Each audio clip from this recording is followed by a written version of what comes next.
Hello and welcome to Health and Wellness, your guide to the integrated personal and financial retirement journey for physicians.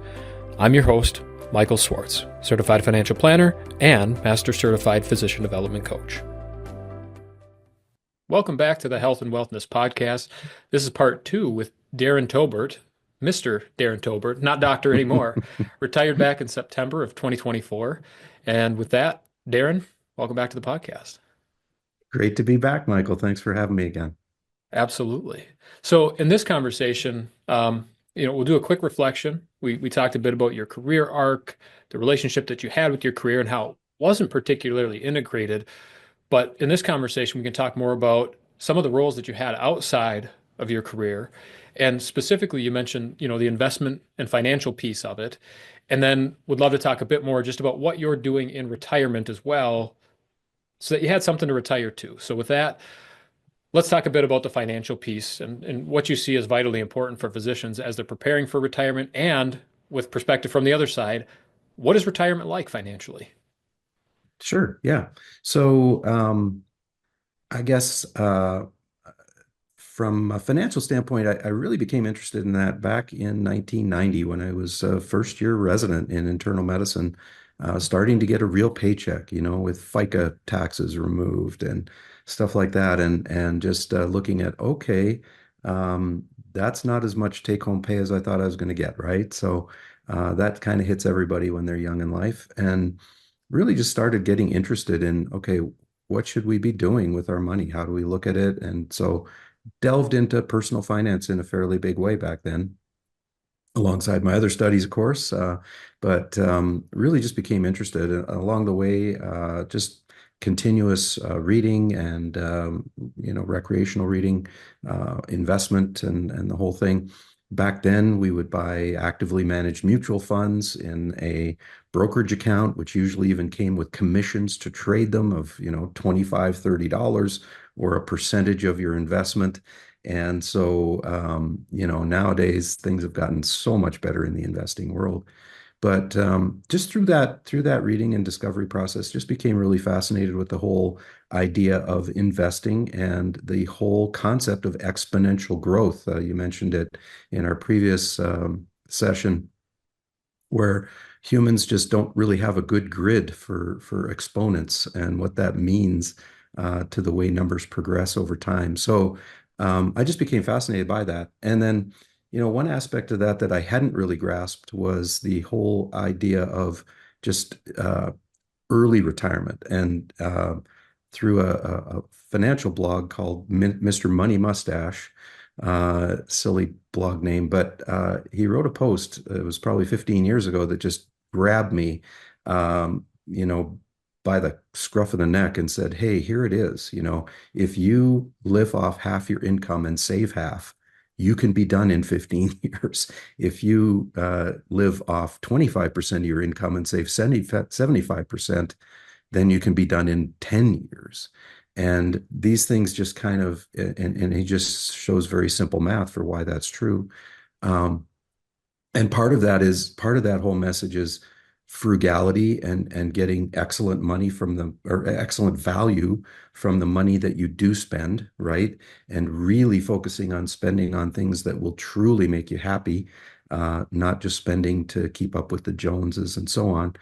And part of that is just learning how to invest your money properly so that you can take advantage of exponents, right? Because a 1% difference in overall return over a period of 50 years results in enormous changes in the final balance of the portfolio. So learning those things along the way were just life-changing for me, and they just would every time refocus my planning and so on. And You then too, mentioned, oh, go ahead. yeah, go ahead. Oh, you mentioned the investment piece. And I think what I kind of heard between the lines there was investment, both of take home pay and that 25 or 50% of income that you're spending. You really don't have to look at those as expenses, but investments in experiences. And if we don't have a high return of value on those, if we're not buying new clothes for the sake of turning over our closet as opposed to buying new clothes because we need them, Right. you start to see your expenses as investments as well. And if they're adding to the value of your life, by all means, spend that money. And then as Mhm. soon as there's not, there is that law of diminishing returns where ultimately we're spending money and it's not adding significant value to our lives. What if we just truncate that, maybe use the 80-20 rule and say, hey, 20% of my spending is giving me 80% of the value. You you can really take advantage of additional savings and really not lose much on the quality of life. And then you do the financial investing with those funds, and your Mhm. life can take on this whole new dynamic. Absolutely. Yeah, very true.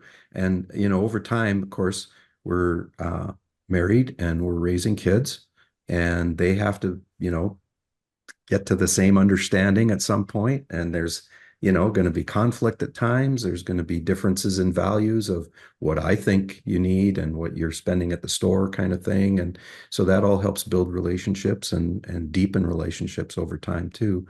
So you're investing in your family, and you're investing in your legacy when you're teaching your kids about money and finance too. So that's been an important focus for me along the way and into retirement, is just working with my girls to get them set up on a very healthy track, hopefully, before I'm not there to help them anymore. So that's all been fun too. Absolutely. And on that topic too, if you wouldn't mind sharing your perspective on kind of this estate sale in your lifetime. So Sue had shared that, and one of the unique experiences told the story of someone walking out with one of your guys' long-term possessions. And maybe do you mind sharing a bit about how therapeutic that was, how intimidating it might have been, but then how valuable it was for you guys as well? Mhm. Yeah, so 2018, we were in the midst of a move. We built our dream house kind of thing, and we were moving into it. We were actually staying in the same neighborhood, but we had a very large house that was full of plastic stuff that we had bought for our kids, um, over the years, and it was all shoved down in a storage room, a very large storage room. And whenever we contemplated going down there to, clean it out, um, we would go in there, look at the size of the task, and run screaming back to the couch, right? Um, so we came up with the half-hour rule, and we would literally go down there daily. We would set a 30-minute timer on one of our iPhones, and we would work hard at it for 30 minutes. When the rule was, when the phone beeped, no matter what we were doing, we had to stop. And that was the only way we could get through that. And through that process, we had, I mean, so many old keepsakes, things people keep, like my sports jacket, my athletic jacket from high school with the letters, right? Um, couldn't really do it up, of course, at my age and stage of weight, but we could put it on. We could take a great set of pictures with it, and then we could release it, having the, four piles of keep, donate, sell, and landfill kind of piles. It was helpful to organize that. But yeah, through that, we just kind of realized, oh my gosh, we spent so much money on stuff over the years that we just end up playing with briefly, and then it becomes landfill. And ultimately, if you think about your possessions, all of them will end in a landfill. And we've also been through with our parents too, things that they assumed that we would want, we find no value in. Even with our kids, my wife kept their, Barbies and stuff from them when they were little girls. And she would ask them, you guys want this stuff, or should we hang on to it? They're like, no, we don't need it. So what we assumed would have value to us in the future really didn't. So there were a lot of good learnings through that. Stuff is just stuff. And like you said, investing in experiences is such a much better way to use money. It just, the memories will last in your brain and in theirs, in different ways, but they'll be with you forever, and they'll bring value forever. So I think we learned a lot about just money management through that process too. Yeah. And so we talk about this process of letting go, and whether that's professionally or with possessions. And here we are now in retirement. I'm just curious how you launched into retirement with so much confidence to say, I'm just ready to take on this freedom. And Hmm. here's a few of the core items that I'll definitely be doing more of in retirement. You mentioned travel, golfing, and Hmm. we'll tease out the podcast here as well, and obviously the financial piece as well. So, how did things change? We'll start from the bottom to the top here. How did things change financially when you got to retirement now? You've done this purge, you've got your dream home built, and you're ready to move on to the self-funded retirement. Hmm. How did that change? Yeah, so I was somewhat worried about that aspect of it. I'd read a bunch of articles about how, going from an accumulation mindset to a decumulation mindset can be very jarring. And so I had worried about that quite a bit. I found it wasn't as bad as I was anticipating. Um, the, in my financial software, I use a program called Banktivity on the Mac to track my finances. Um, I had a few reports laid out of my saving every year, where how much was I saving in the tax deferred, how much tax-free saving, how much taxable savings were there each year, and just realized, boy, those go to zero. So when you retire, right, it's a hard transition. You go from maxing out your accounts down to zero. And so that was very eye-opening, just that whole process. Um, and then just being sure you've got enough. I think Yeah. you don't want to retire with just barely enough to get by if inflation stays at 2.5% and if healthcare doesn't accumulate more than 4% per year and if you can get a Medicaid nursing home and whatever. Just make sure you've got enough. So overshoot a little, I guess I would say. You don't want to work too long necessarily, but uh, and you don't want to get into the one more year syndrome where I'm just not sure. I got to do another year and, slog through it. You don't want to be there either. So I guess just be sure you've got enough. And we're very fortunate we were in that spot. So I think those are probably some thoughts about the transition to retirement from a financial standpoint. Um, yeah, and then just how are you going to actually generate cash flow, right? You've got these investments. Do you put aside money into fixed income where you're paid off and try to live off the interest, or do you just invest like you've always invested and just sell some of the principal when you need to? How do you approach that?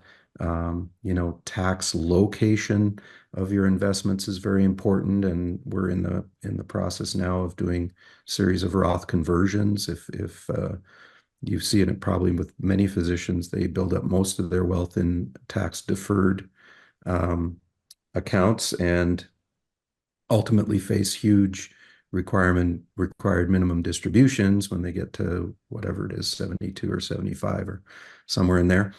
So we're in the process of trying to convert those down, and I guess that's another realization for me was just that because of the need to do Roth conversions in early retirement, you are still going to be in a reasonably high tax bracket, whether you want to be or not. You certainly could avoid it temporary. You could avoid the temporary pain of paying taxes only to get punished with RMDs when it comes time. So again, here we're now still paying moderate level of tax even in retirement when our income's gone to zero. So, or I guess it hasn't technically gone to zero, but you know what I'm Earned saying. income. Yeah, Your earned income. paycheck's gone to zero.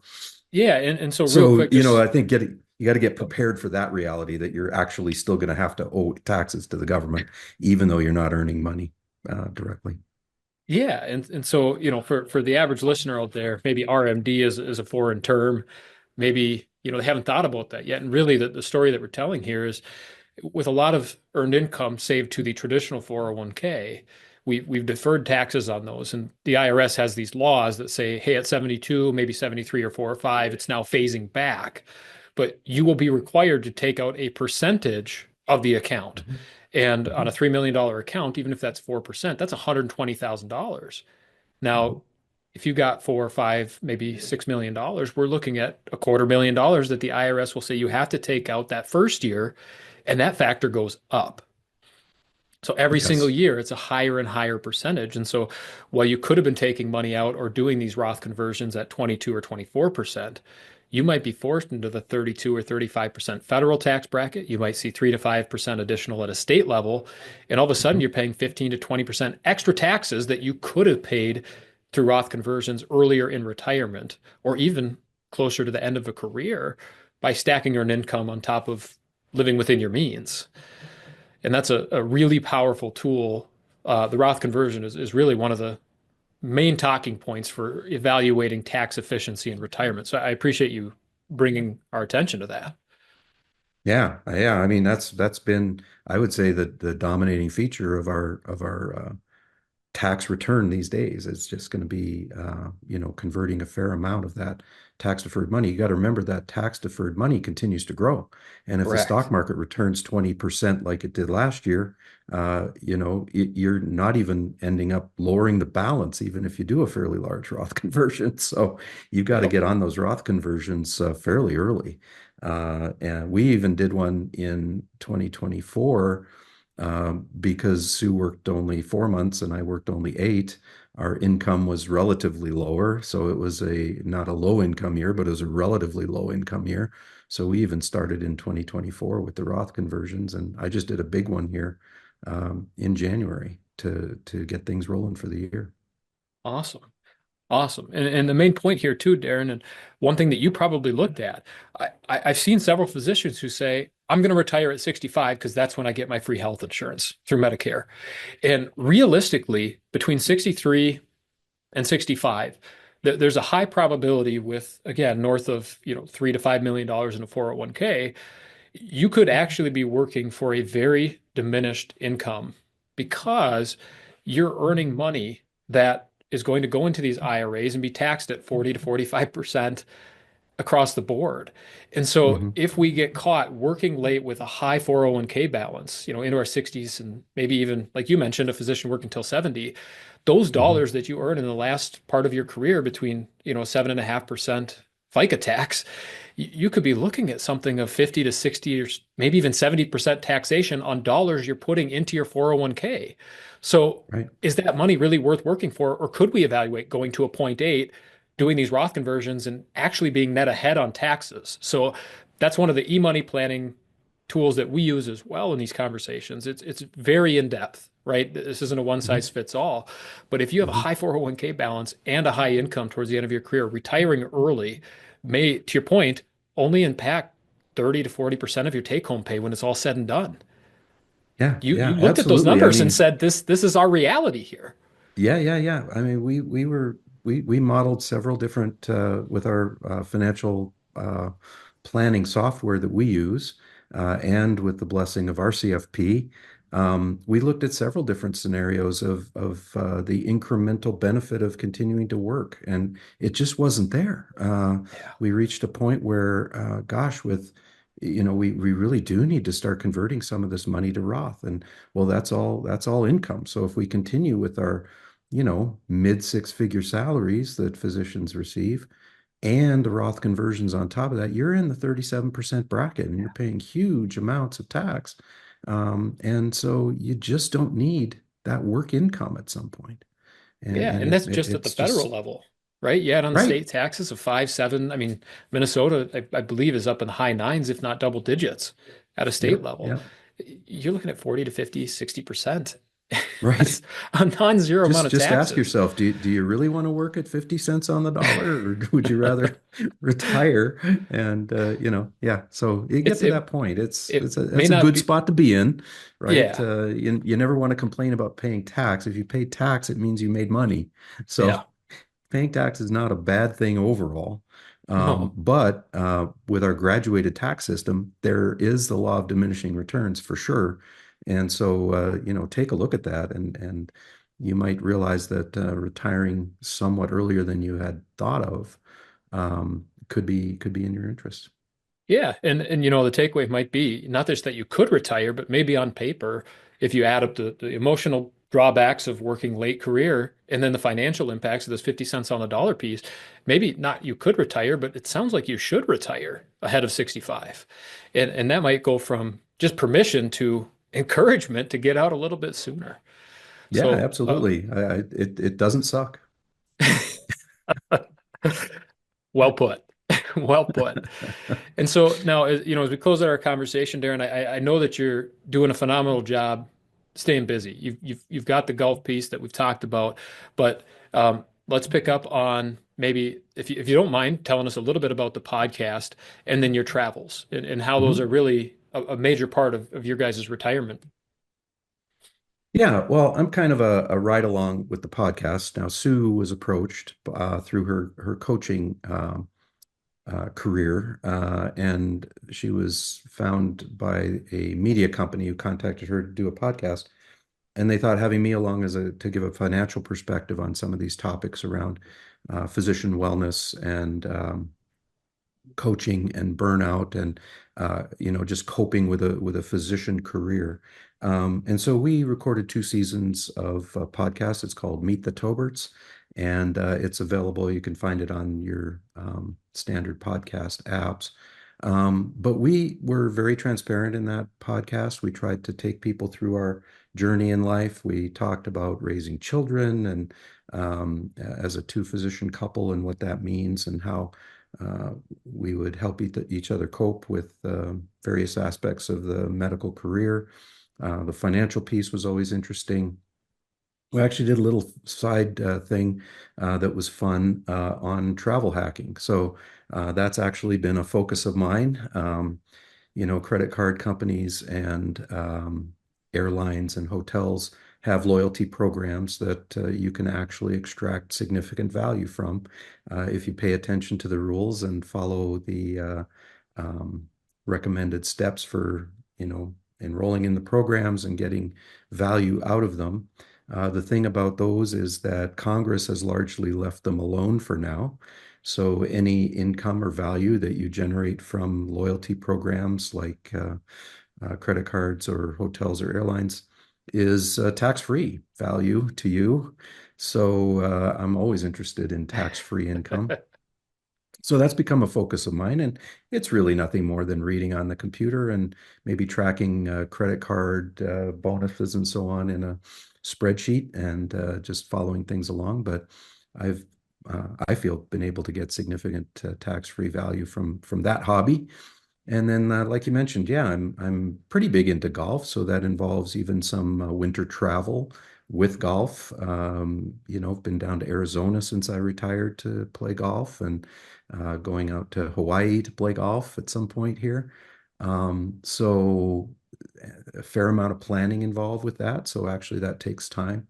And I've just, taken up again, just reading, having time to read. During my career, I would go to read, and I'd usually realize I was too tired to read because I'd read a couple pages and be, dozing off right away, not able to concentrate. So, improvements in sleep, improvements in wellness, health, diet, weight, strength training I'm doing. Now, these are all things that were relatively neglected when I was working. And I'll be straight honest with that. I did not take good care of my body. And I think that's a common story among physicians Yeah. too. Yeah, So, absolutely. yeah, I have not been at loose ends or bored for one single minute during my retirement so far. It's been go, go, go. And when there's nothing to go to, there's something to read, there's something to look into, there's new aspect of something to look into. So, or I can just go to the range and hit some balls, so there's, I would say, and I often worried a little bit because you read so many articles about having something to retire to. You've got to have something planned. Um, Other than, golf, travel hacking, um, traveling, and reading series of books that I've been putting off. I probably have 700 books on my Kindle that are half read. Sure. Just those are the things. And I just wanted to see what it was like. And I was not worried about getting bored. It turns out I was right. I've never been bored yet. It's still the first year, but so far not bored. So I would maybe go counter to the whole idea that you have to have something to retire to. I didn't have a whole lot. But if you just, my wife and I sat down, we just said, what are some things that we would put on a list that we want to, check off a so-called bucket list? Well, when we got to 100 things, we said, okay, we don't need to go further because we're not going to be bored. We've got lots to do. So I don't know. I don't have a second career. I don't really have a side hustle. I don't really have anything that I need to work for. Um, so I guess I might be a little bit of a counterexample. I retired without a specific hardcore plan, but I was always thinking I'll make one if I'm bored, and I just haven't been bored. So, Yeah, and I think that really ties back into the theme of really a lot of our first half of the conversation, where your identity really isn't engulfed by the career. You haven't adopted the healthcare's values, or use that role as a purpose necessarily. It's a means to an end. It's certainly mhm, enjoyable, but you were able to repurpose that scientific curiosity and basically just redesign and reapply that exact same mindset to your retirement and say, mhm, here's what my yeah, schedule is. I'm going to start taking my physical health, mental health, financial health very seriously. And mm, in doing so, really orchestrated a phenomenal retirement to retire to. So maybe it didn't feel quite so formal. Maybe you right, didn't need right. to take it from zero to 100, but at the same time, certainly have plenty to retire to, whether it be the books, the travel, the hobbies, or the podcast. I mean, you've got a lot going on nonetheless. We do indeed. Yeah. It's been a wild ride so far, and I don't see it slowing down. So yeah. Excellent. Well, the last comment here, last question I always have, Daren, any advice for, I guess you took us through some advice for the younger physicians, save early, understand tax efficiency, allocation, try to understand exponential growth. But how about for those physicians that are maybe within 5 years of retirement? Um, any advice for them? Yeah, I mean, I would say, just like we hope that our patients will come to us for advice earlier in the process of a disease, right? Or even we hope that they'll come in and do wellness checks so we can catch problems early. By all means, get with a CFP earlier. I'm signing my girls up with our CFP, and they're in Awesome. their 20s. Okay. It's never too early to get on the right path, right? So that's what I would say if you're wanting to retire at any point, make a connection with a CFP or um, at least use an online tool to begin planning out what retirement looks like from a financial perspective. And looking at those numbers again over time and periodically checking in is just the best way that you can to give yourself certainty that you'll be able to be okay in retirement. So that's the big one from a financial perspective. From a life perspective, I guess I would say, um, start to examine where your identity is. Who are you as a person? You need to be able to answer that question. If uh, you see yourself as a uh, person who is this, and the other thing. And by the way, I work as a doctor. That's kind of my approach to it. Um, I found that to be quite compatible with my personality. But there are others like start to think about how do I transition to retirement? What does that look like? How does that affect me as an individual? Am I going to be okay with not having that practice there? So those are my little pieces of advice, I guess. Yeah, that's perfect. You talked about the health, whether it's relational or mental, physical, and the wellness piece, right? Getting with the CFP. I laugh, I chuckle because, it might even be something as simple as the annual wellness exam, right? Just checking in once a year to just say, how am I doing? Still good? Great. And you get that Right, clean bill of health for 365 more days just to touch base and check in because, you know, you might have something that's just worth looking into a little bit. And you might right. discover that maybe you not just could retire, but you should retire because that 50 cents on the dollar piece is a very real issue for folks that have, I don't want to say oversaved, but saved enough to create a Mhm. retirement income that's absolutely livable on. So Yeah, yeah. with that, Daren Tobert, thank you again for joining us here on the Health and Wellness Podcast. Thank you, Michael. It's been a pleasure. All right, take care. Bye bye. Thank you for listening to this week's episode of the Health and Wellness Podcast. As always, I'm your host, Michael Schwartz, Certified Financial Planner and Master Certified Physician Development Coach. If you're looking for additional resources for integrated physician retirement planning, please visit healthandwellness.com. We'll see you in the next episode.